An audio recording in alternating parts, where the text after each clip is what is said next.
Michael, have you enjoyed playing the tackle position on the rush package? Oh yeah. I feel like it's a real advantage for you to be there instead of at the end? No, I wouldn't say that, but we need to use all the advantage as much as we can.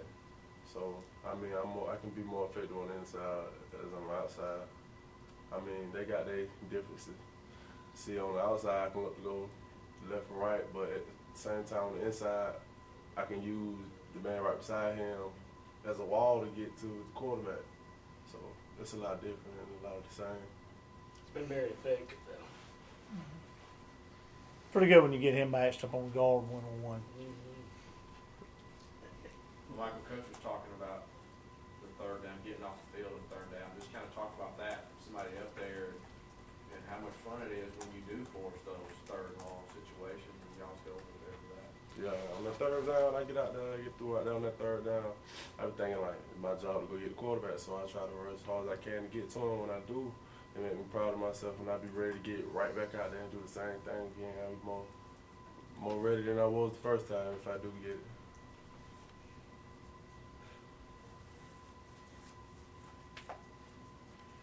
Coach, Eli has been so effective at quarterback, whether he's running or throwing.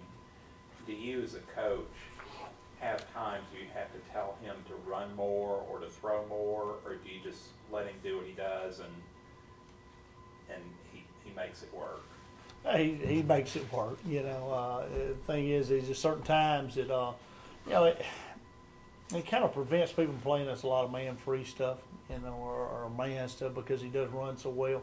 Because he can pull it down anytime we go. You know, to throw the football is like having quarterback draw built in, and he got very good at doing that. I mean, he can throw the football down the field. He can throw every route that there is. So he's got a good arm, a good enough arm to make you defend the pass. And when you do that, and then when it breaks down, he's really good when it breaks down, getting outside the pocket, either running, you know, and picking up explosive plays, or you know, a scramble drill type deal and throwing the football on the run there. So he makes you know, good decisions. It's been fun to watch his process as a quarterback and watch him grow. You know, and I think we scored, you know, every time he was in, you know, Saturday, every possession he played. So just watch him grow and run the show, and being the field general out there and playing has been pretty good. I didn't answer anything about our offensive line because I want to see how he would attribute everything back to our offensive line, because he knows, him and his running backs know, you know, our offensive line is playing well right now, and I think they would all tell you that. And it's kind of a luxury because at times last year we wasn't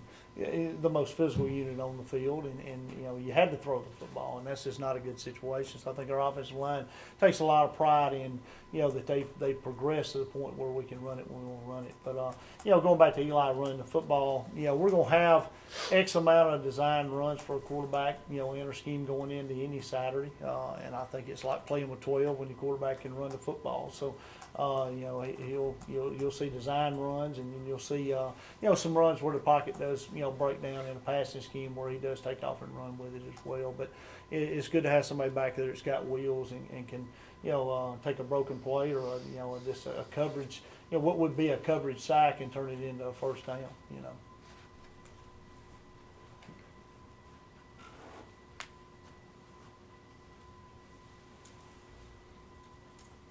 Kentucky, what jumps out at you when you look at them? And wow, just everything. You know, they're solid football teams always. Coach Hood in his months do as, you know, good a job I think as anybody in the country. You know, they are solid.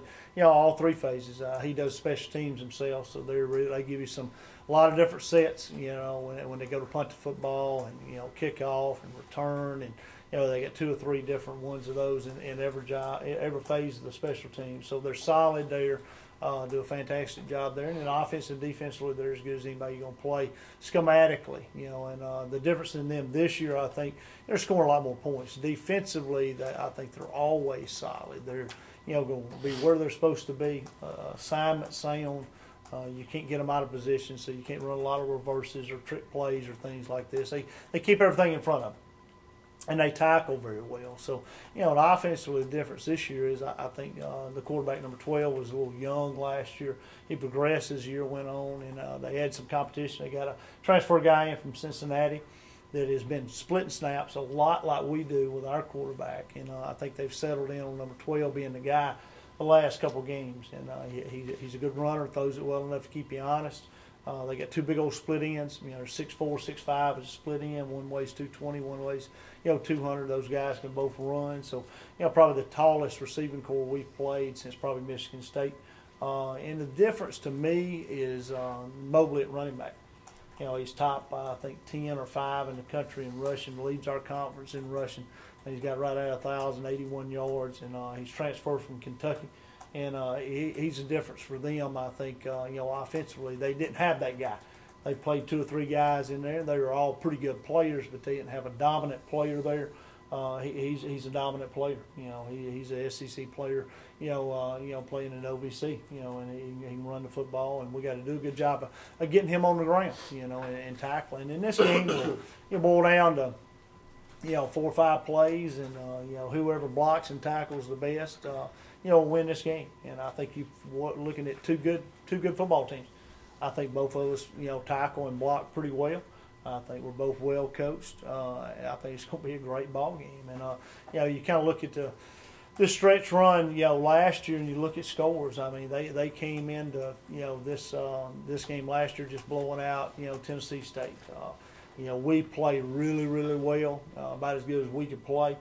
They didn't play so well. They played very poorly in this game. So we know they're going to want to, redeem themselves off of how they played last year. We played on a short field the whole day, and and cashed in when they did turn it over, got in the end zone. But that game was a lot closer than what the scoreboard indicated, and then we go to EIU the next week and we get blown out. So we talked to our guys, and I think it's a prime example of it's how you play. It's not really about who you play or how they play. It's about how you handle your business and how you play. And that's on our team. We got to prepare this week, and we know we're playing a quality team, and as we do each and every week. But this one, second to none as far as being well coached and disciplined, and playing fundamental football. So we got to go up there, and we've got to play an A+ game to have a chance to win. And they're a top team. If you go up there and you do that, you still run the risk of getting beat, because they got a good football team. And I think they'll play well. We play well. It's a heck of a ball game, and I think it's going to be a fun one for fans to watch. And hopefully, like I said, we'll do a good job of preparing this week.